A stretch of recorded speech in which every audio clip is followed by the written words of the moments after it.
for life.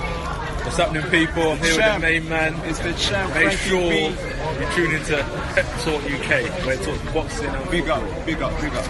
Thank you, AJ. Pep Talk UK.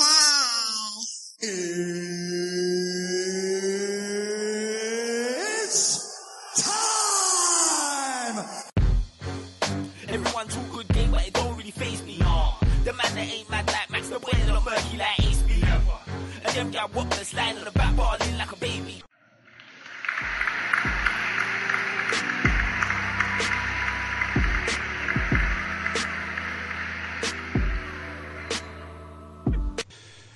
Oi, oi. Welcome to the Pep Talk UK Sports Podcast, the podcast that talks the major boxing and football news from around the globe, real points of view from a real panel. Hashtag real talk on Pep Talk. Please subscribe to Pep Talk UK on iTunes and YouTube. Don't forget to like, share and comment. I'm your host, Frankie B, and I'm joined by a sick panel. Firstly, I'd like to welcome from the capital city of France, Paris, Pascal. How are ya? Bonsoir, Frankie B, bonsoir. Comment ça va? How are you? Mate, I'm doing well, mate. I'm buzzing after that massive, exciting fight last weekend. Enjoy yourself? Wonderful stuff, Frankie. Thanks for inviting me along. It was, it was exhilarating. That's all I can say. It's just fantastic. You made it through customs, mate. They still haven't, checked my luggage properly. But yes, I made it through customs, so I'm very pleased. So we anticipate you coming over for more big fights. Spence Brook coming over for that? Yes, of course. I'll be there. I heard the hospitality in Sheffield is very good, so I'm looking forward to the fight. It's another cracking fight. We have to give credit to Matchroom because they know how to put on a good show. And, I did not understand why DEONTAY was booed at the fight, but, he's putting a lot of good work for British boxing. And, it's important that we support AD, because he's quite a creative promoter. Of course, he's there for the money, the millions of pounds he's making, but, he's entitled to that. If you put on a good show like this, I think he deserves every money he gets. But, congratulations to the people of Great Britain. They have a good champion in, Anthony Joshua. Yes, AJ. I think you're going to come over and see, you might see Kell Brook throw through those chocolate brownies, mate. I'm looking forward to that fight. I don't believe it's a foregone conclusion. I believe that Kell Brook will give Errol Spence probably his most difficult fight. Personally, I'd like Kell Brook to retain the belt, but, we'll see how it turns out, We don't have really much long to go now, so let's get it on. Yeah, let's get it on. Pascal, you want to shout out your social media? Yes, of course. My social media is Pascal_Desad at Twitter and on Instagram. Yeah. Now it's time to welcome a man that knows how to do the electric slide perfectly. A man that has his own boxing YouTube channel. It's Bo from Truth and Facts Boxing. How you doing, Bo? I'm doing good, man. I'm doing good. Still wearing the black hat. Still got the cigar in my mouth. So how you been? You want to tell us a bit about your YouTube channel? Yeah, it's called Truth and Facts About Boxing. You can also catch me on Twitter at capital T for Truth _capital F for FactBox1 and Instagram Truth _FactBox1. Basically what it is, man, I like to try to maintain the positive side of the sport. Not always be so serious, because I think that's where a lot of things about boxing go wrong. People take it serious. They take it real serious, and then it goes from there to getting into personal. So I try to keep it light, talk about the facts, be very objective, and just give people the facts so they can, decide for themselves which way they want to go, because it's a beautiful sport and a great sport, as we would bear witness to this past weekend. Yeah, that's right. AJ versus Klitschko. That was exciting, wasn't it? It's probably the most exciting heavyweight title match we've seen in like the last 10, 15 years. Yeah. Some are calling it over here the Thriller in Manila Part 2. You know what? If anybody feels that way, I'm not gonna get mad. I'll say that's just paying respects to Muhammad Ali. Look, we're all excited, man. We'll call it the Thriller Minute, all right? We're all excited, man. I'm a roll with you. That's right. Bo, do you want to shout out your social media? I did already, man. But yeah, capital T for Truth _ capital F for Fact Box 1. That's Twitter, and on Instagram is just lowercase Truth _ Facts Box 1. And also you can catch me on the Movement podcast with me, Twan, the Devon Lebedy from Hoop Jab, Big Cool from Colossal Boxing Talk, my partner in crime Bernard, 2K the God from the Gods of Boxing Talk, along with Pound for Pound Boxing. Yeah, you heard the man, and that's not an Irish accent, that's an American accent. Yes. All right, finally, we'd like to welcome a man that is a fighting chance promoter based in the Northeast. It's Lewis Pendleton. How you doing, mate? Yeah, I'm good, thank you. I'm good, very well. Yeah, how you been getting on? How is it trying to get together a group of promising fighters from the Northeast? Yeah, it's good. I mean, we've got a growing brand of boxers up and coming. We've got obviously some talented fighters who have been through and all on the Lonsdale belt outright, the likes of John Lewis Dickinson, and we've got some young, hungry fighters coming through with exceptional talent that we don't want to tell too many people too much about yet, because we're quite happy to let them go on these big shows and upset people and walk away with titles. So, we keep things under wraps and do things the right way, and have lots of fighters, lots of hungry fighters that want to get onto these big bills and big promotions and show what they're all about, really. So it's exciting times. So you want to tell us a little bit about how you started promoting? Yeah, so it goes back. I mean, I'm friends with my business partner Ron Rowe, and we established Fighting Chance Promotions back in 2013. But my involvement with boxing started with Frank Maloney, now Kelly Maloney, when he managed and looked after the Dickinson brothers and Craig Dixon. And watched with intrigue really how the fighters, they got opportunities, but perhaps not always the best opportunities. They always had to fight away from home, didn't get the best purses sometimes.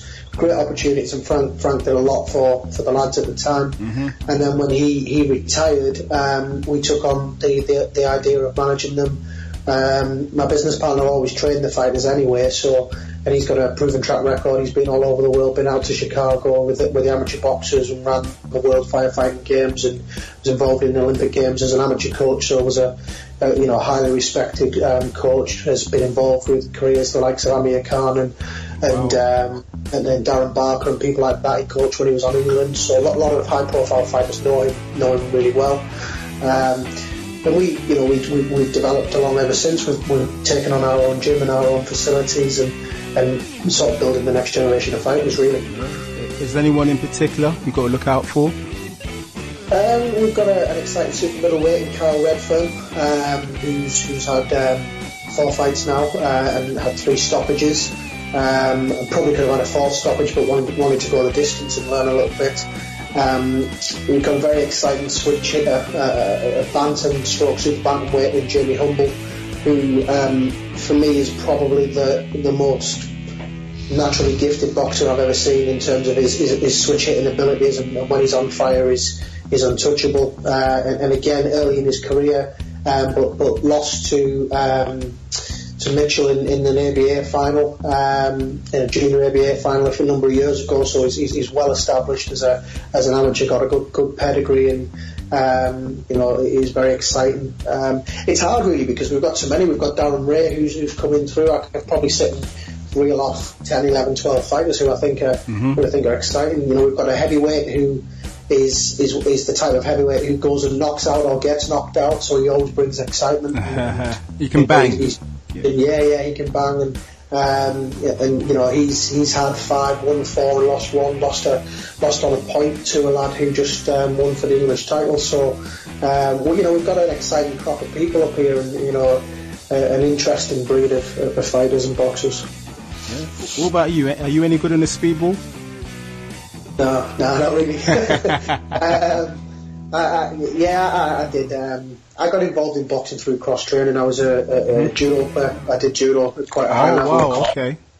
So, and then obviously crossed over into boxing.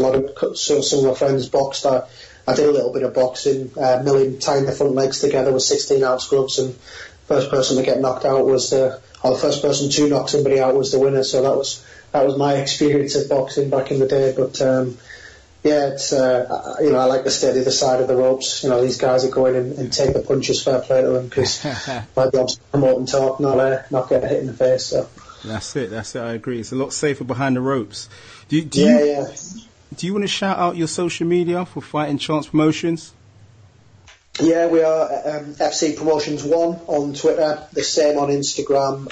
You get us the same on Facebook as well, and our YouTube page is all the same. So it's all FC Promotions 1. Got a good social media outreach. Big. We work with Stu Armstrong and Stu Armstrong Media, who does a lot of our live streaming and online work. So massive thanks to him as well. It's FC Promotions 1. That's it, Fighting Chance Promotions. Make sure you follow. Ladies and gents, attention please for the fight fans locked in. Attention please for the football fans locked in. Now it's time for some real talk on Pep Talk. Let's go!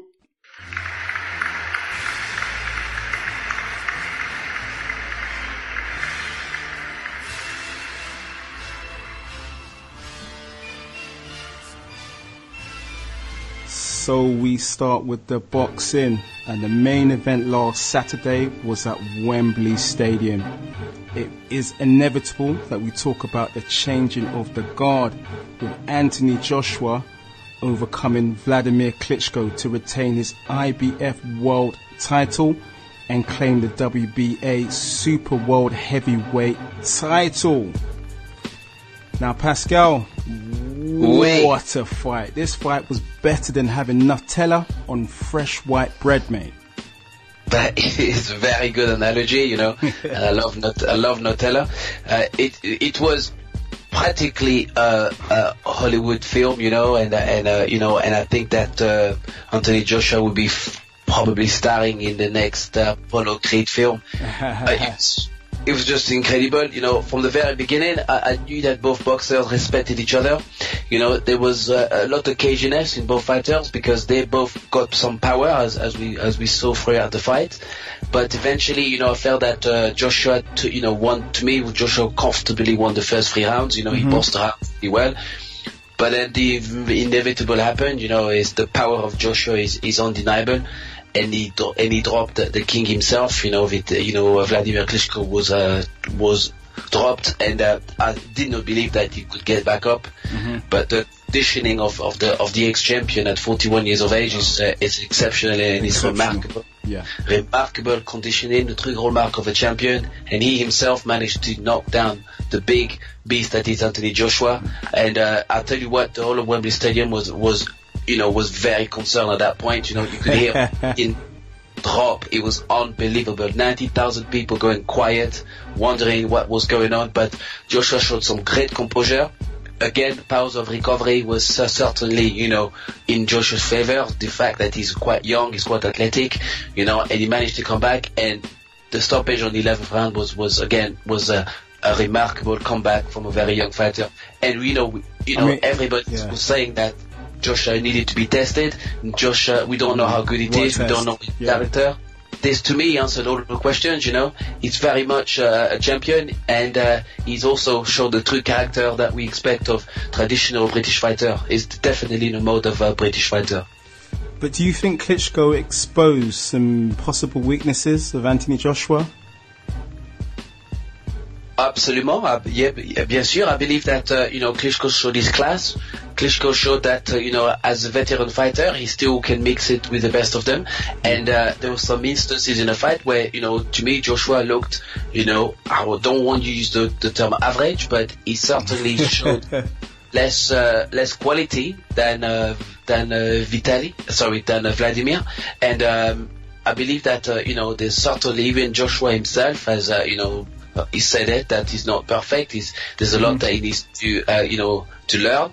And we all know that, he's still very much a rookie at 18 fights. There's not a lot of fights. When you consider his counterparts in Deontay Wilder, who's had over 30 fights, he has a fair point. But the fact that at 18 fights, he can still beat one of the most prestigious, heavyweight fighter of this generation, it's remarkable. It's undeniable that Anthony Joshua is here to stay, and he's going to cement himself as a name in the sport. How long can he reign on for? We don't know. I mean, his boxing is very much based on power, exceptional power. Yeah. Not particularly on the best boxing skill I've ever seen at that weight division, but he's still very much an exceptionally powerful heavyweight champion. And we've seen the likes of George Foreman fight in their 40s and still knocking people out. So I expect Joshua to fight well into his 40s, at that weight division, definitely.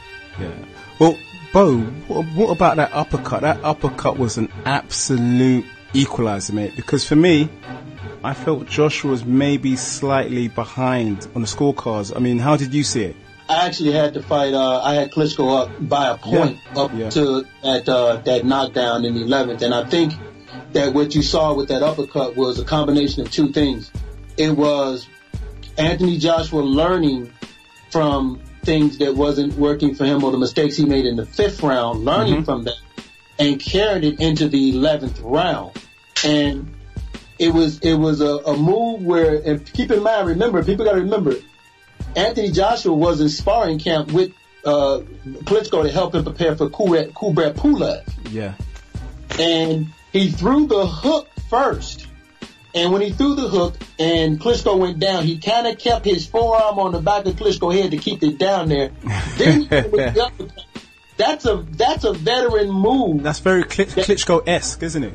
Yeah, it's very Klitschko-esque because even Klitschko would throw the jab, but he would throw the jab and move Anthony Joshua's hand out the way to make room for the right hand. So he threw the uppercut, and when he hit it with the uppercut, he didn't get overexcited and, go all out. He was very methodical. He was very patient. He threw some punches down to the body to get the hands down. So he did all the right things. So what you saw was just, the learning process finally coming into play for him. And that was the 11th round for me. That was the rocky round. That was the round where if Anthony Joshua probably, because I would love to hear what was told to him in the corner. If his corner told him, man, we think you're losing the fight. Yeah. He did what your champions do. He went out and he took it. He went out and he left it all out there and he took it. And that's what makes this victory so impressive was he had literally to fight for everything that he wanted in this fight.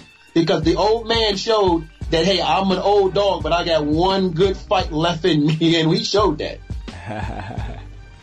So what about Anthony Joshua? I mean, where do you feel he can improve? I thought he came in a bit heavy to the fight, I must admit. I think he came in heavy so he can absorb the big shot, which helped him. If you look at the fact that he got hit by Vladimir Klitschko, got up, and he was able to absorb that shot. So I think he came in heavy for that reason. It definitely made him a little slower as far as, because his punches, like go back and watch when he fought Charles Martin, or even go back and watch when he fought Dominic Brazzelli. He wasn't able to throw his punches straight like he normally throws them straight, but that might be because of the muscle that he had on him. So I think for this fight he had to come in a little heavy, but the thing about it is there's always improvement, but the thing about Anthony Joshua is we see these improvements. Like the mistakes he made against Dylan White, I didn't see that in the Dominic Brazzelli fight or the Charles Martin fight. Yep. The mistakes he made in the Dominic Brazzelli fight, I didn't see those mistakes in this fight with Vladimir Klitschko. And keep in mind, we're talking about a guy who is probably the most highly ring intelligent person that he's ever faced. So for him to be able to do the things he do is impressive from that standpoint alone. But things that he needs to improve on, he definitely needs to improve on his footwork. I think for sure. Yep. He bounces his upper body, but you got to move your lower body. And he likes to plant his shots. Yeah, and sometimes, and then he has to learn how to close when he shoots the right hand. When he throws his right hand, he's planted. Watch when Vladimir Klitschko hit him with the right hand, he stepped forward and he closed. And he has to learn how to take that step forward and close to shoot that right hand, and that's how you get more power on the end of it. But he's a young guy and powerful, but you can see he is learning. So he's still a work in progress. Yeah, he's still a work in progress, but it's one of them things where you can definitely see it coming along with him. That I think the biggest thing about him though that I think he definitely needs to work on more head movement. He moves his upper body more, and as you get older and you do that, it can cause back problems.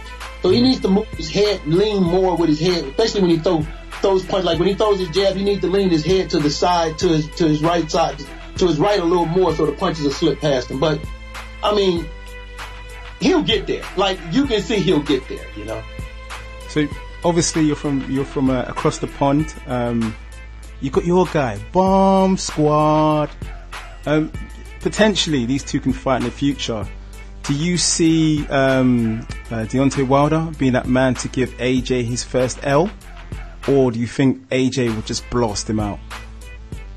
There are things about Anthony Joshua that I think that Deontay Wilder can take advantage of, and there are things about Deontay Wilder that Anthony Joshua can take advantage of. For instance, Deontay Wilder does not have the defense that Vladimir Klitschko displayed. Yes. So I think Anthony Joshua can take advantage of the fact that Deontay Wilder doesn't move as well out of the way of certain shots. Like Gerald Washington was able to land the jab a lot on Deontay Wilder. So I think he can learn from that fight using the jab. Deontay Wilder isn't as technically sound as Anthony Joshua. So if Joshua can use more of his technician abilities, then he can get him. But then if Anthony Joshua comes in heavy like he did, he'll be slower. And muscle mass takes more energy, more blood, and more oxygen than lean muscle. And Deontay Wilder has lean muscle. That's the reason why he doesn't gas out or get tired. So there's a lot of things that they can take of each other, but if you have to give an edge, you have to give the edge to Joshua only because of what we saw him go through with a very tested fight in Vladimir Klitschko. Now, Lewis. Yes. The 6th round, AJ went down. Exactly what was you thinking at that moment? Were you thinking that AJ was going to lose his first fight, or were you confident that he was going to come back? No, I thought he was gone. I thought he gassed, and I'd said to a few people, you know, my take on the fight was that Joshua was going to stop him early, or was going to, if he was going to go into the later rounds, was going to struggle because of the size and the muscle mass that he carries. And when he just stopped being able to defend himself and couldn't get his arms up and his legs had straightened and stiffened, he just, you know, he did very, very well to survive and stay in there. I don't know, I'm not sure whether he did well to survive or whether Klitschko didn't just quite go for the kill enough for me, because I think he seemed to lack that killer instinct that sometimes you see in a fighter, that sometimes they can do that. But perhaps Klitschko was also not wanting to gas himself out either. And you know, if you listen to what Joshua said, he said that he'd look to draw him into that and make him out punch himself and do that. And I think, you know, it's good talk in hindsight, but the reality of it was, when he was out on his feet and he didn't know where he was, I don't think his thought process was to let Klitschko unload. I think Klitschko, that was his best moment and his best opportunity, and he took a measured approach to perhaps think he may get him in the second round, and Joshua's powers of recovery were phenomenal, really, weren't they? So. But it was a bit like Rocky, wasn't it? You know, Rocky gets knocked down and then eventually comes back, you know, near the end and gets the victory. Yeah, I think so. I mean, he sort of weathered the storm for 2 or 3 rounds. Then he had to go and recover and get on his bike for a couple of rounds and get that oxygen back in and then put on the performance and take that uppercut. You think Rob McCracken gave him a flat jack between the rounds? Yeah, I mean, obviously we've been fortunate enough to be up close with Rob McCracken. I used to work for England Boxing, actually, as a national development director, so I worked in Sheffield when Rob was a performance director, so you could hear Rob was very animated in the corner, and knowing the way that he operates, he demands a lot from his fighters, and I think it was hard for him to change AJ's thought process in there, but I think there was enough common respect because they've known each other from obviously the amateur days there for him to get through to him and waking him up and do the things that he needed to do to get the win. So yeah. Well, obviously we talked a lot about AJ, but what about Vladimir Klitschko? I thought he was fantastic. I was going to say that. Yeah. I mean, he was a totally different fighter than the one that didn't show up to box Tyson Fury. Definitely. Yeah. Whether that was Tyson Fury was too good for him. You mean Batman? You mean Batman? Yeah, Batman. So, but I thought he was superb. I thought he was back to his best. He didn't show AJ any respect, which is what he needed to do. I think he needed to come in and try and dominate with that jab and push him back and take the centre of the ring, and he did that. And I was excited for him. I mean, I obviously want AJ to win, but I was excited to see him actually, if you like, go out on his stool, because what a performance and what a champion he's been, and I think he's finally got some respect for the 10-11 years that he sat at the top of the tree for. Of course. I mean, even his footwork, it was a bit like Charlie Chaplin, mate. I mean, the way that, his feet were dancing, mate. He was magnificent. I even stayed behind to clap him at the end. He was brilliant. Yeah, and he could stay. He had that energy. I think that the great thing about him is he doesn't waste any shots. And if Anthony Joshua is going to do it, he's world champion and he's going to go on and dominate the sport for the next 10 years, in my opinion. But I think AJ can learn from that and pick up those points, because he didn't waste a punch. He didn't waste any output. He was outstanding for me. So. Yeah, he was absolutely, superb, and what a worthy opponent for him. But we talked about AJ, he's still a work in progress. Do you think, because the way that I'm looking at it is like this, if AJ picks up some of Vladimir's good points, I think he will literally be unstoppable. Seriously. He's good at the moment, but if he gets Vladimir Klitschko's jab and his footwork, he will be more than tremendous. I just don't see who beats him. I mean, I think Tyson Fury would definitely give him problems, but I just wonder whether Tyson Fury's been out too long, put on too much weight, and not lived the life. And no matter what you do, that catches up with you. I've seen that with our own fighters at a high level. We've had lads who have been in and done exceptionally well, but you can't keep doing that Ricky Hatton scenario. You can't keep doing that to your body and recover. Eventually your body stops. So hopefully Tyson can get back in, because he's the only person that I don't think Deontay Wilder gives Fury any problems. Gives Joshua any problems, really. I think he's tall and rangy, but I think, as we saw against Klitschko, he'll find a way to beat him. Gerald Washington's an interesting one, isn't he? Because he can dig a bit. Ortiz, I think, is just flat. So yeah, I can't see. I mean, he's definitely going to get better, but I look at who else is in the division, and I just can't see anybody getting anywhere near Anthony Joshua right now, regardless of if he gets better or not. So it's interesting. I mean, Pascal, who do you think posed the greatest threat to Joshua reigning supreme? It's a very good question. I mean, some people believe that Tyson Fury, with his awkward style, can actually trouble Joshua. The trouble is that Tyson, is very chinny, and one straight right hand from Joshua would certainly end the fight, in my opinion. So I think it will be a very good, entertaining fight. I would certainly like to see that fight.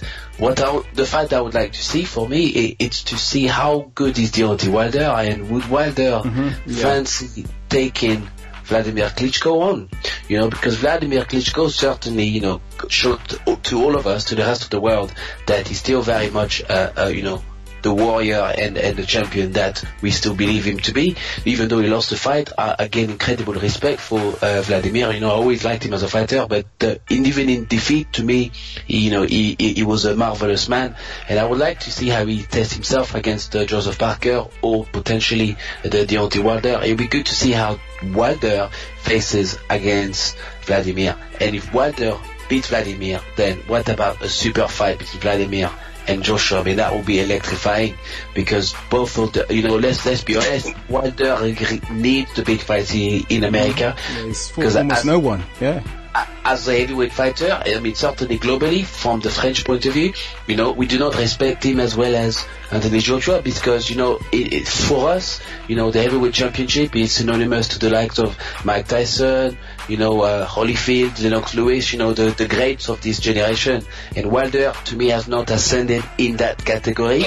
And he needs to fight a big name like Vladimir Klitschko or somebody of that name, of that caliber, to give him that international accolade. You know, many people do not know who Wilder is, you know, outside the boxing purist. You know, those of us in the industry who understand boxing know exactly who Wilder is, but, you know, if you asked a beautiful girls in the pub of London, they would not know who Wilder is, but they would Anthony Joshua is. They all say he's a world champion. So, you know, Wilder to me has not marketed himself very well, and as a result of his fights, he's a bit too safe with his fighting.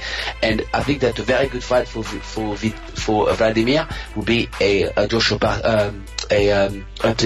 Deontay Wilder fight, and then perhaps Anthony Joshua should fight Luis Ortiz, you know, as a defense fight. You know, that'll be a very good fight to get King Kong against AJ. You know, it's very competitive, making sure that Joshua still fights at the very highest. And then also I would like to see Hughie Fury come into the mix also.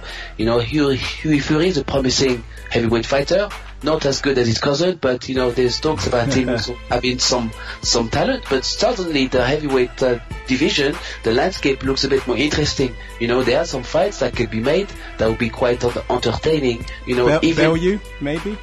But I don't believe that Bellew, to me, Bellew is not very much in that category. But look, if Bellew fights Parker and beats Parker, then, you know, that makes him an interesting fighter. And, you know, Bellew is had the knack of overachieving. You know, he's been overachieving for a very long time. And I like Tony Bellew myself, you know, he's a lovely gentleman.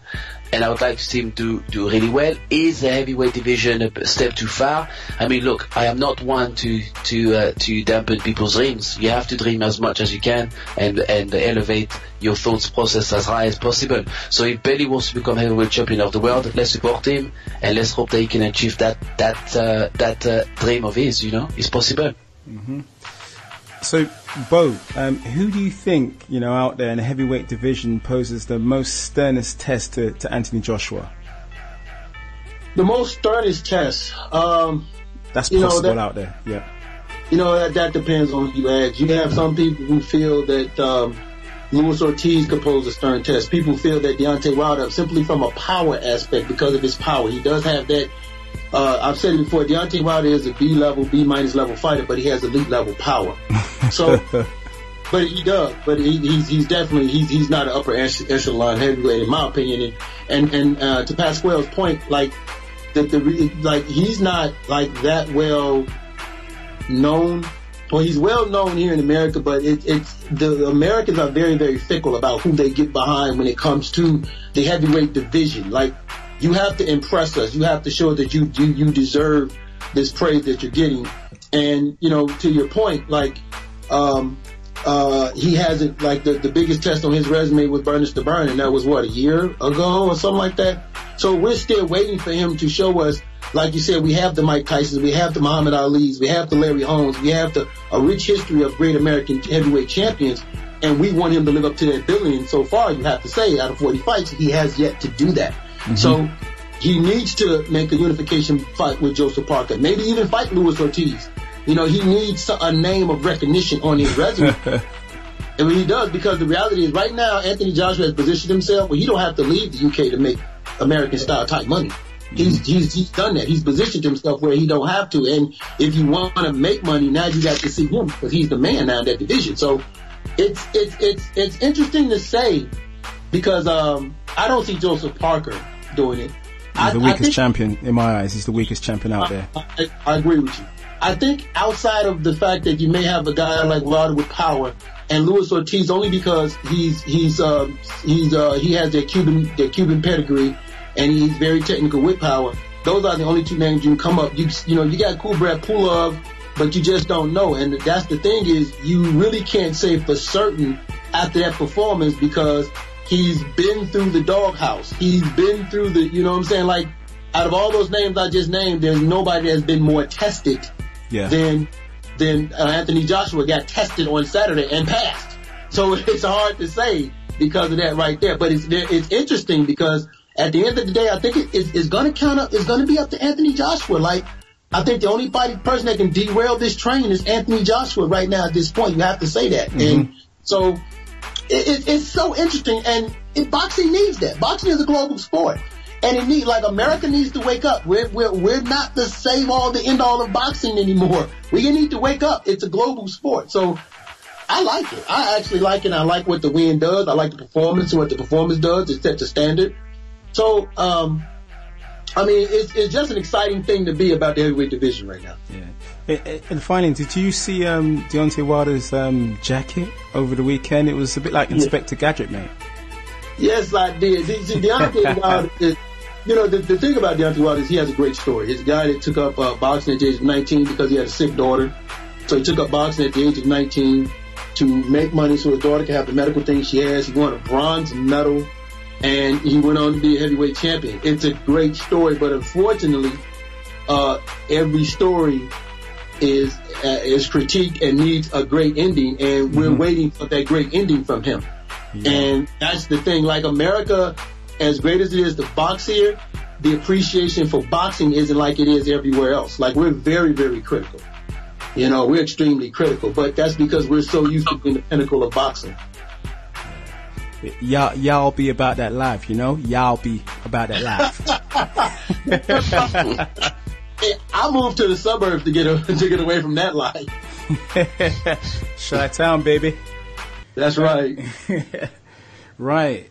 So now we focus on the Mexican derby. We focus on Cinco de Mayo. We focus on Canelo versus Chavez Jr. in Las Vegas this weekend. Now, Lewis, is this a genuine fight for the boxing fans, or is it more of a business fight for the Mexicans? I think it's both, isn't it? I think on paper, I think Canelo wins, and I think Canelo wins convincingly. Honestly, I do, because I think Chavez Jr. has so many.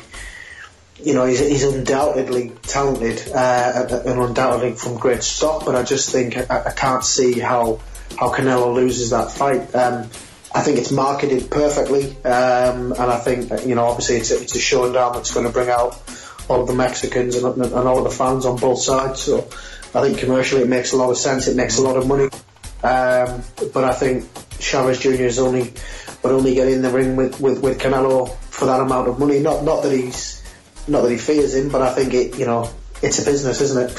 And if you're gonna potentially lose a big mega fight like this, where do you go? If Chavez Jr. loses this fight, then what does he do next? I'm not sure. So, but it's interesting because he's got the pedigree, and if he turns up and performs at the highest levels that we've seen, then he can cause all sorts of problems. But personally, I can only see one outcome really. I can only see Canelo performing to his exceptionally high standards that he always produces, and outboxing him and shutting him out and maybe getting that stoppage as well.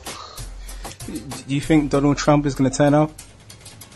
Yeah, doesn't surprise me by that. Maybe hand in hand with Theresa May, you never know. So, yeah.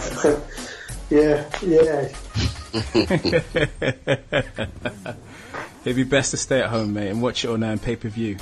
He might be building that wall. He'd be busy building the wall in the background, wouldn't he? Be out there. Whilst everyone's at the fight, yeah? Yeah. That's an opportunity. But he emptied Mexico City to build a wall. Pascal, just on Canelo, why didn't Canelo just fight people at his natural weight of 160? To be brutally honest with you, Frankie B, I've got 3 words for you. Is Oscar de la Hoya. Mm-hmm. Oscar de la Hoya is the promoter of Golden Boy. As far as I'm concerned, Canelo is the cash cow of the division, and Oscar has nowhere else to go.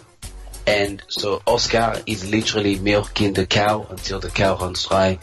And all these fights that are being organized are very good marketed fights. The Mexican derby, that's going to make money, for sure. I mean, the Mexican derby to the recent win against Amir Khan. I mean, you know, Oscar knows that his days are numbered. You know, a lot of his fighters have defected, you know, to other fighters. He's got this long-standing, you know, dispute against Al Heyman for you know, certainly to me out of jealousy, because Al Heyman is a much more talented business person than Oscar was a boxer.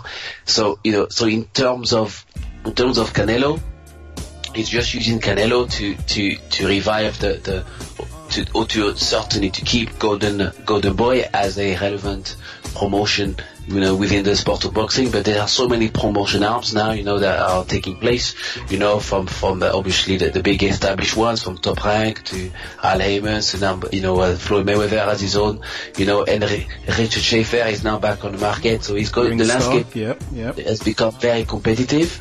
And it's important to keep Canelo in entertaining fights in the minds of the public, you know. I mean, in terms of boxing, you never truly become a global superstar until you become a household name, where, you know, boxing, you know, people, plastic fans, as I like to call them, just tune in and watch a fight.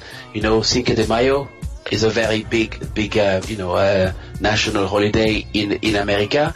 You know, what best way to celebrate this national day by having two Mexican fighters, one that is certainly not as good as his father was, against a very good and talented Canelo.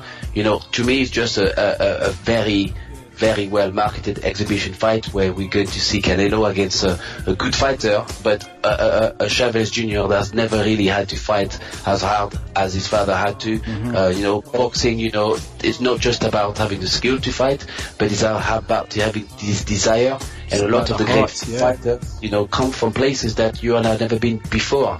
You know, a lot of them, absolutely. You know, both told us about the story of Deontay Wilder. It's not just about the fight; it's about why am I fighting. You know, Muhammad Ali fought for the freedom of mankind all around the world, irrespective of color, race, or creed, which is why he was fighting. So, yeah, there has to be a reason why some fighters fight. Some of it is for legacy, some of it is for something more than what they believe to be as fighters. And I just don't believe that Chavez Jr. has got that desire in him to become a great because of a driving force, you know, beside his boxing skill.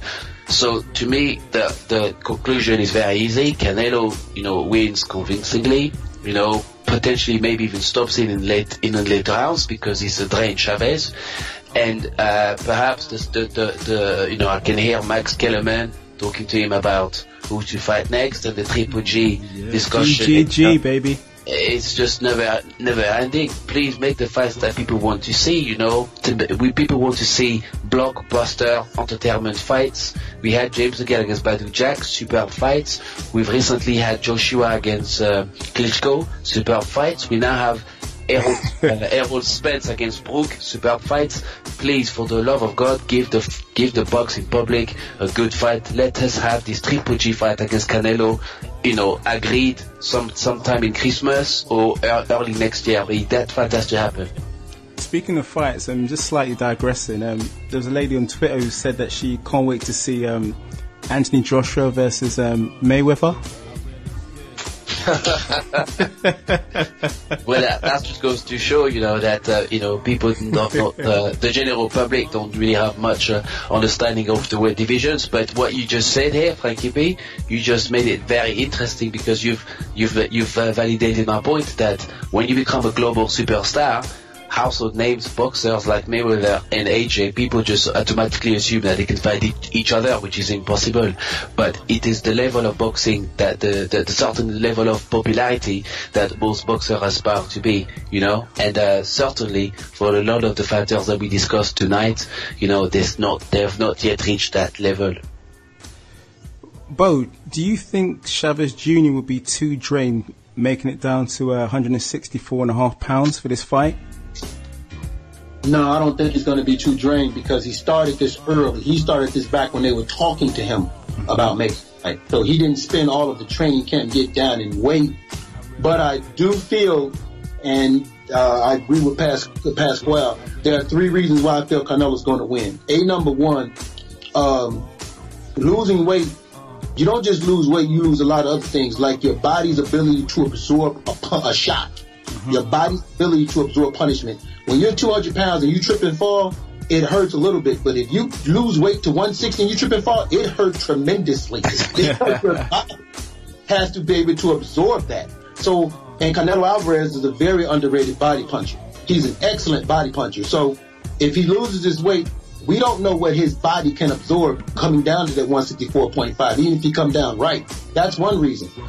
Another reason is Chavez doesn't have any defense. Chavez is there to be hit. We saw that when he fought Fonfada.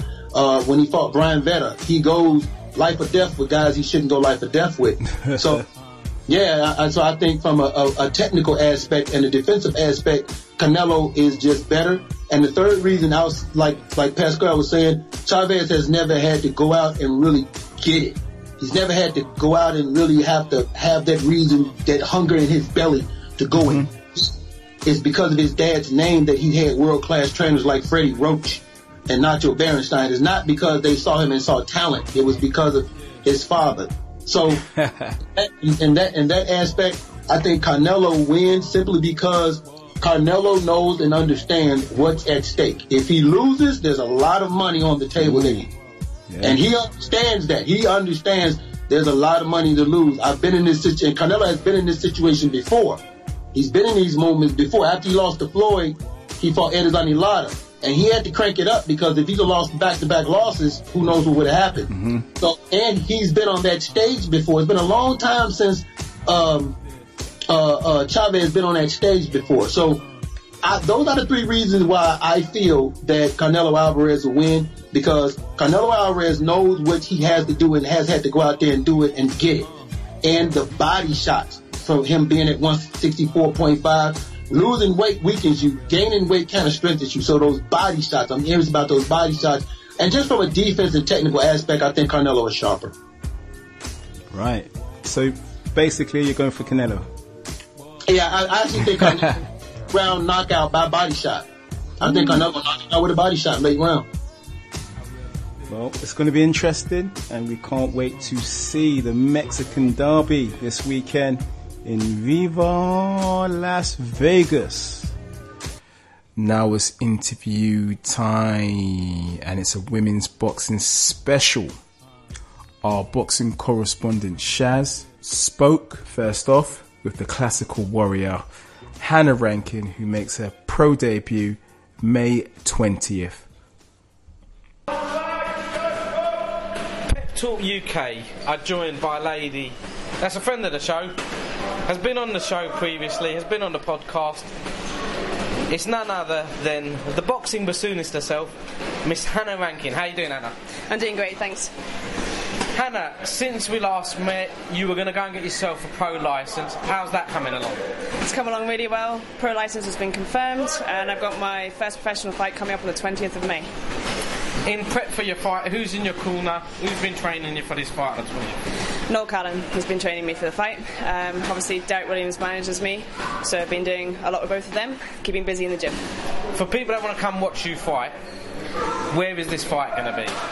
The fight is going to be down in Southend-on-Sea on the 20th of May.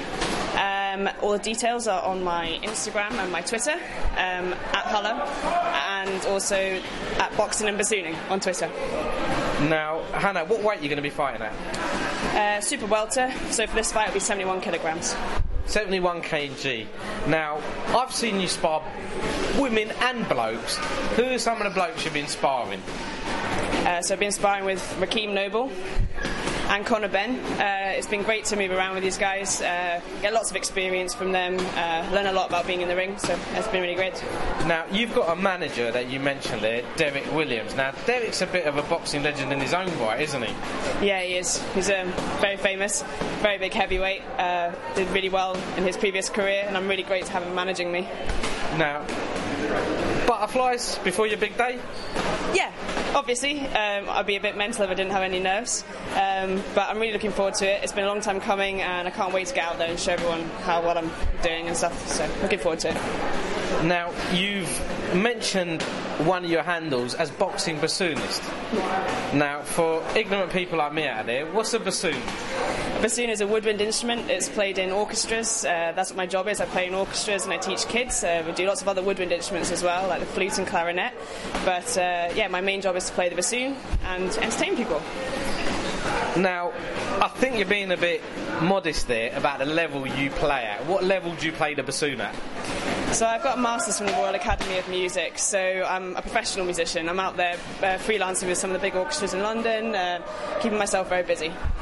Now, if you had to pick between the two careers, that of a boxer or that of a bassoonist, what would you... Because I'm sure both disciplines require a lot of time, a lot of practice.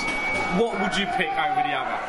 I wouldn't pick either. Both of them are really flexible. They both complement each other really well. It's all about performing on the day, either on stage with my instrument or in the ring in front of a massive crowd. Both are equally challenging and I enjoy doing both, so I'm never giving up either.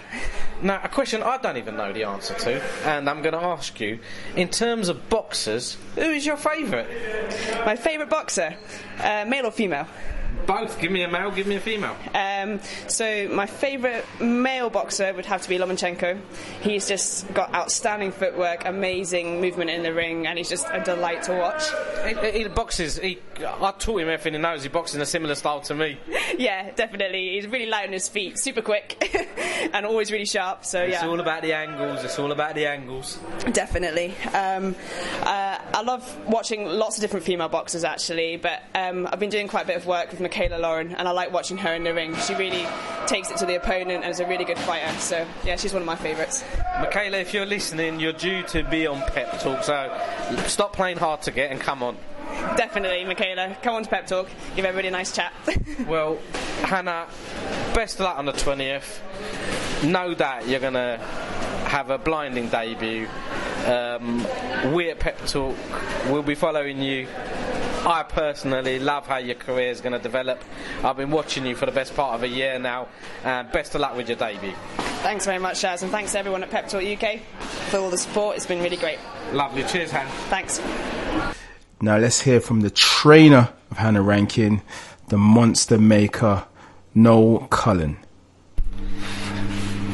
Pep Talk UK are joined once again by a friend of mine, a man that looks after class boxers like Mr. Dominic Akinlade, Mr. Rankin Noble, and Miss Hannah Rankin. How you doing, Noel? I'm good, man. Thanks for having me back. My apologies. Mr. Noel Cullen. How you doing? I'm doing well, thanks, mate, yeah. Noel, Hannah, I've interviewed. She's got a debut coming up on the 20th. You've seen a lot of boxers. You go around the circuit. You're in and out of York Hall. How good is she? Both me and Derek Sweet D Williams, who manages her, and for those of you who don't know, is the former heavyweight champion of Europe and the Commonwealth. We both believe she'll be European champion minimum within the next 18 months. That's our prediction. Can I ask for a favour? Yeah. When she gets that belt, can I buy it for the weekend? Well, I don't know about the weekend, but you can definitely borrow it. I'm sure she'll charge you for it, but yeah. She's mentioned inspiring. She's done a bit of work with Conor Benn. She's done work with Rankin Noble. How's she faring? Not only against the women, but against the men? She's faring well. She did 5 rounds with Rankin Noble this weekend. Currently Rakin's just started camp again, so they actually weigh exactly the same. And she did really, really well. Really well. She's strong, she's ready, she's bang on weight. I'm excited. Funny, I was going to ask that. What are we looking at? We're looking at speed, we're looking at power? Combination of both. Because she, as everybody is well aware, she doesn't come from an amateur background. So between me and Derek, we taught her to fight like an American, if you like, without the stand-up European style. She's punching hard and she's quick. I saw her 9 a year ago, and Hannah was jumping in with female heavyweight boxers, and she was holding her own. It's been a while. You probably know better than anyone development. Since I last saw her to now, where are we with development? The learning curve's been phenomenal. For coining a Floyd Mayweather work ethic, hard work, dedication. We've been travelling around the UK up to Team GB, sparring with Kelly Morgan, Natasha Gale, the European amateur middleweight champ. We've been out to Sweden, sparred 5 times, world champion Michaela Lauren, French super lightweight world champion Miriam Desal, and she's holding her own. Well, they say girls who box, I think May the 20th, it may be the birth of a pro debut of a superstar of the future. What do you reckon? I'd like to think so, yeah. Well, we at Pep Talk are behind you. We'll be supporting you. We'll be cheering you on. I like Hannah. I like you. And we wish you the best of luck. Now, Hannah's already shouted out her handles. What's your handles for people that want to give you a follow? My Twitter feed is at NSC/HP. My Instagram is NSC Health and Performance. Now, I always ask you this question for someone that considers his body as a temple like myself, the Lomachenko of Pep Talk, as Hannah described me. No, she didn't. You also do one-on-one sessions with people. Yep. If someone wants to get in shape, beginner, higher level, how can they get hold of you? You can hit me up at the gym box, the new gym box Farringdon, which is 12 Leather Lane. Find me on Instagram, message me, find me on Twitter and message me. Lovely. Well, no, best of luck for the 20th. Go get that win. Thanks a lot, guys. And also, I'd like a T-shirt this time. Well, Frankie, Pascal, guys, you embarrass me, man. The geezer keeps harassing me for a T-shirt. Go and dip your hands in your pockets, oh panellists. Lovely. Cheers, now. Appreciate it. Thank you, man. Cheers. Finally, let's hear from the women's WBC silver middleweight champion of the world, Kelly Morgan.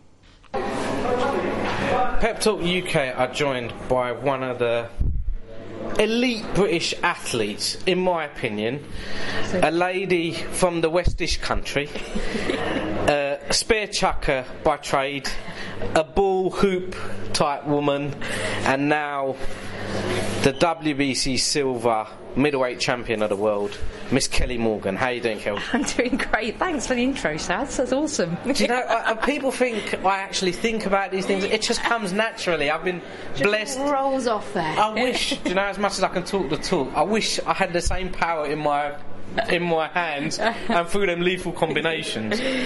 Kelly, we interviewed you last year. You got the title, you've defended it. Since then, there's been a bit of inactivity, and I understand there's an injury. What's happened? Yeah, so I've got something called fourth nerve palsy. So it's a common byproduct of head trauma, so it's one of those things that can happen to anybody, and it basically means that the fourth cranial nerve's been damaged, which means I've got some paralysis around my right eye, which results in double vision. It sounds pretty full on, but it isn't a major one. It happens, most people recover within 6 months, and if not, it's a 10-minute surgery, and then it's sorted. 2 weeks later I can be sparring again, so it's a huge frustration, but it isn't a showstopper by any stretch. So I'm just trying to make the most of this interim, really. Have you got a date lined up for your surgery? Yep, 8th of August, it's booked in. Hopefully, everything crossed, I'll recover. I could wake up tomorrow and be fixed, because it's neurological. It doesn't run off a set timeline like musculoskeletal injuries, so I just have to wake up. I wake up, open my eyes, can I see? Another day. So it is literally like that, so we just wait in. Now, I follow you on social media, and I know at the moment you're not sparring, nah, but you still put yourself through a hell of a training regime. Yeah, I can't leave this as a gap, a space in time. The only way I can formalise it in my brain and turn it into something good is by making a positive of this protected time. We never get protective time in boxing. We're always in a camp, little rest, in a camp, little rest. So I got some time, working hard, I want to improve and come back a better boxer. That's the only way I can tackle it. Now, a young lady who I've also had the opportunity of interviewing today, Miss Hannah Rankin, and her coach Noel. You've seen her at close quarters. What do you reckon of her? How good is she? Hannah's great, and you know what? The improvements are massive. You know, she's really, really getting strong now, which is a huge kind of tool in her toolbox. So she's, she is super ready to go. She's going to have a gleaming debut, and then springboard into the professional ranks. So it's exciting times. People that don't follow you on Insta or social media, or don't know much about you in terms of female boxers, who trains you? Who do you train with? Where can they find you? Where are you based? Thank you. Well, I'm based in Swindon. I train with Rich Farnan, managed by Vera Sport over there. And you can find me on social media, Boxer Morgan 1. So Instagram, Twitter, Facebook Boxing, Kelly Morgan Boxing, and I really appreciate, especially a time like this. It's cold in the shadow of an injury, and to know that you've got people around you, it just keeps that fire burning. So please follow and give me a shout and keep me going, please. Well, irrespective of what's said, you've been there, you've done it. You are a recognised WBC silver middleweight champion of the world. It's not something that comes out of a...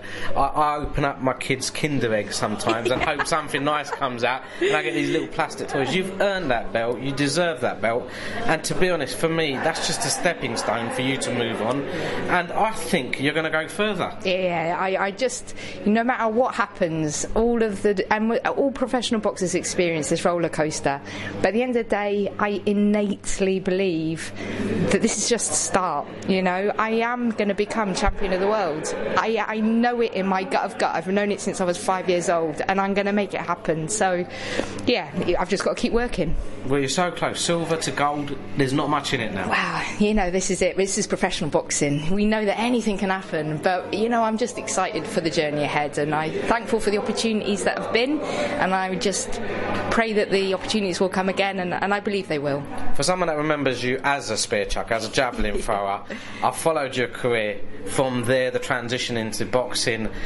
I'll be honest, I was elated when you won the silver, and I'll be screaming my head off when you win gold, and I've no doubt you'll get it. Thank you so much, Shaz. It means a lot. We at Pep Talk love having you on. Thank you for making the time. You're an absolute lady of the sport, and a credit to British boxing. You're a legend. Thank you so much, Shaz. No, you're a legend. Thank you very much, Kelly. Thank you. Cheers.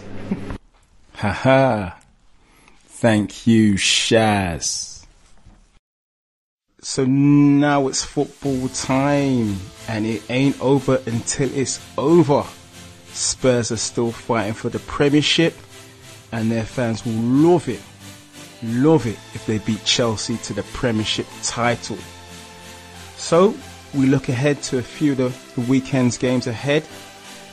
Now, Pascal, Spurs officially have finish above Arsenal this season for the first time in 20 odd years, but now they can possibly go on and catch Chelsea and be champions. Can you imagine that? Frankie B, I don't believe that they will become champions of England. I believe that Spurs are probably the most unlucky team in English football, because if you look at some interesting statistics, they are probably the league leaders in terms of net spend and what they've achieved, based on what they've spent. I think the net spend is £7 million, in comparison to 280 million against Manchester City. So it's certainly a very good achievement for Daniel Levy and from Tottenham Hotspur, who are very good at scouting good talent, very good at paying the right level in terms of wage structures and achieving the best out of the team. But if football is strictly a game about winning trophies and winning accolades, then unfortunately Spurs have yet to do that. Therefore, until they can turn this success on the balance sheet and accounting into silverware, then Spurs are still very much contenders and are going to be so for a very long time. But it is important for us to give credit to Spurs and to Pochettino and to the whole backroom staff, because they have created a very interesting team. They always said before that Spurs suffered from a mental, block against Arsenal for many years, and for some reason now, Frankie, we have a Spurs that now believes independently, from this North London team. They now see themselves as much more than just a North London team that shares an area with another club called Arsenal. They now see themselves as a potential team that could become champions of England. And eventually they want to conquer European football, so they've managed to detract themselves from that obsession that is Arsenal, proving that they are the best team in London. They now want to prove that they're the best team in England, and that is why we have the likes of Pochettino, who has instilled this confidence, this attitude of fighting for each other. You see the players fighting for each other. You see the way that the defensive is very well structured, and to me it's a team on the ascendancy. And it's not a coincidence that they are where they are, but they're very unlucky, because had Chelsea not, had European football, for instance, had Chelsea been in Europe, they would have probably had a bit more injuries. They probably would have lost the likes of Costa. They probably would have lost the likes of Alonso and other players that Chelsea have that have been instrumental, and the likes of Hazard potentially could have been injured, which would have given Spurs the opportunity to close in on the title. But Conte would certainly, at this stage of the season, would not give away the points that Chelsea are so much in desperation for. And I believe that the Spurs will finish very strongly. They'll finish second. They've got a very good game against West Ham, which is going to be a dangerous game. So we need some predictions panel. Pascal, prediction for that game? Well, West Ham have been woeful team, but purely based on a statistical point of view, I still believe that Tottenham will win, and I think it will go down to the very last game. So I give Tottenham 3-0. Wow, 3-0. Lewis, Spurs versus West Ham in a London derby. What do you see score-wise? I think it's a 2-0 Spurs. I think it's an easy win for them. I think Pascal said everything there. West Ham aren't really playing for anything, and they've been dreadful all season. Really, they've got no defence and no real goal threat. So yeah, I can't see anything other than a Spurs win. In terms of Spurs this season, what has impressed you about what's been most impressive about Spurs this season? Pochettino, and the way he sets his teams up, and the way that he goes after teams and presses and plays football in the right way. I think he's got a good group together. They've not spent masses of money, and he's clearly got a philosophy that works and is successful. So I think that's been the most exciting thing for me, for them to watch. And it's nice to see them finish above Arsenal as well. So that's all good. Whoa, Lewis went there. He went there, mate. Lewis, just staying with you, the leaders Chelsea, they play Middlesbrough at home. Surely this is easy money for Chelsea. 3 points? I don't know. I'm not sure. Middlesbrough, if you look at it, obviously they're up our neck of the woods in the northeast. I live in hope that Chelsea don't keep grinding out results, because you want to see it interesting for the end of the season. But it wouldn't surprise me if Borough managed to nick a draw, because most of their wins or losses, Middlesbrough are just struggling with firepower, but they're compact, they're well organised, and they're quite difficult to break down. They tend to lose 1 or 2-0. So yeah, my head says probably a 1 maybe 2-0 Chelsea win, but it wouldn't surprise me if they held on and it was perhaps a 1-1 or a 0-0 as they got at the weekend. So, but we'll see what happens. Well, Pascal, Chelsea, they only need 3 more wins to clinch the Premiership title. What are you seeing for this game? What's your prediction? Well, I certainly believe that against Middlesbrough, Chelsea will certainly find the momentum and opportunity to find the points. Conte is an old wizard. He certainly, he's built a lot of momentum. The players know that it's very, very close. They certainly want to win that title. And I believe that Hazard also is potentially looking at playing in the Champions League and maybe potentially leaving Stamford Bridge. Nothing is guaranteed, but I believe that, yes, of course, Zizou is a big fan of his, and Real Madrid certainly need a bit more creativity, but it's another conversation. But in terms of where Chelsea are right now, in terms of the opportunity to close on the title, I think that they will do the business against Middlesbrough. I think that Conte realizes that it's not always the big name teams that he needs to worry about. It's the teams like the Middlesbroughs of this world, the Sunderlands of this world.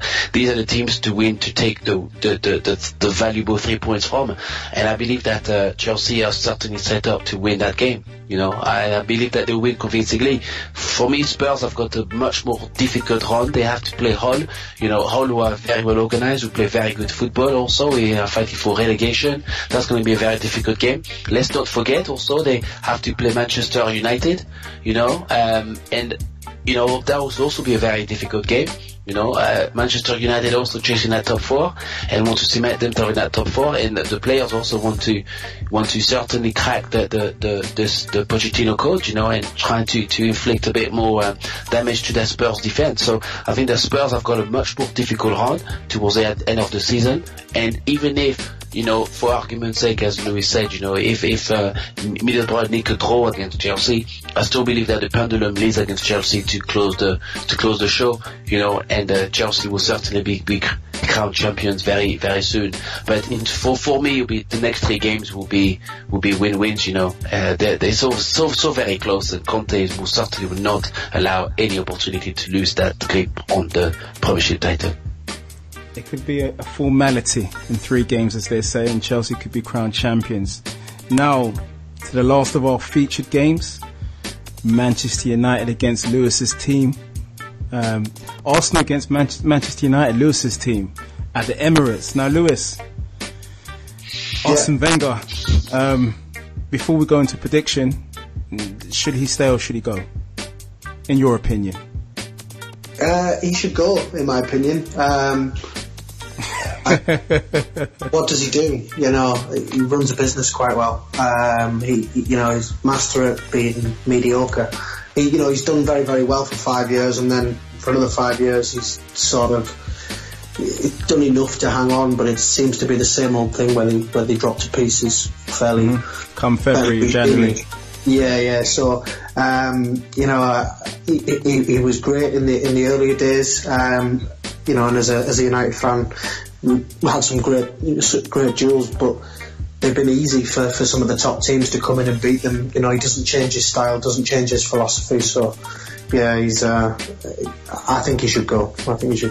Did you see the Wenger out poster at the Anthony Joshua fight? I didn't know. No, was it? Yeah. Was it you? Did we all? Yeah. It was Pascal. Yeah. So, predictions, Lewis, for the game? Your team, Manchester United versus Arsenal at the Emirates. I'm going to say 2-2 because I think we have no defence. We've got no players left, so we seem to be struggling. I think a fit United team would run out winners. I think Mourinho's got them playing well, but he's got half an eye on the Europa League, so I'm going to say 2-2. 2-2. Pascal, it's on you. Your team Arsenal versus Manchester United. I'm a very, very, I will support my team no matter what happens, but, let's not forget here that Arsene Wenger has never beaten Mourinho, ever. Ever. Once in the Charity Shield, yeah. But let's be honest. In a competitive game, when things matters, when Arsenal are desperately chasing the top 4 league, league finish, the last encounter was a 1-1 draw when Giroud managed to equalize, at the very end of the game. I believe that Mourinho would love nothing more than humiliate Arsene Wenger even more at home in front of his players, and I believe that Mourinho will set a very interesting formation against Arsene Wenger, and I do believe that Manchester United will beat Arsenal this weekend. I do not believe that Arsenal are good. Yeah, but Pascal, we've got a new formation. You should be confident, mate. No, the new formation is very good, but it's still very much work in progress. The players, I still need to adapt to it, and the talent is there, but whether they play for the manager, whether, there's a lot of unanswered questions, there's a lot of, uncertainty, there's a bit of a dark cloud, in my opinion, hovering at the Emirates Stadium. We still do not know what Wenger wants to do. Obviously, we know he's staying, because if he wanted to go, he would have told us by now. Whether he wants Arsenal to finish 4th and then decide to go, perhaps that could be his parting present to the club and to the players. But for me, this long-standing feud against Mourinho would take advantage of the fact that Wenger is down and out, and I believe that Mourinho will set the team up, even with a depleted Manchester United team. He will make it very difficult, because Manchester United against the derby, we can see that they could quite happily sit back, allow the team to have possession, but it only takes one break, one counter-attack for them to score a goal. So I'm very much of the opinion that Mourinho would be quite happy to soak up the pressure, allow Arsenal to play the football, and then get them on the break. And I believe that it could be a 1-0 win for Manchester United. Very cagey win, but I believe that can happen. So I've got 1-0 Manchester. Mate, I'm going for a 2-0 Manchester United victory with the banner's coming out with a whole load of booing, and with Wenger announcing his new contract. I'll take that. All right, guys, that's our time. I'd like to thank Bo. I'd like to thank Lewis. I'd like to thank Pascal. Join us again next week for another Pep Talk UK podcast. Thank you. Pep Talk UK.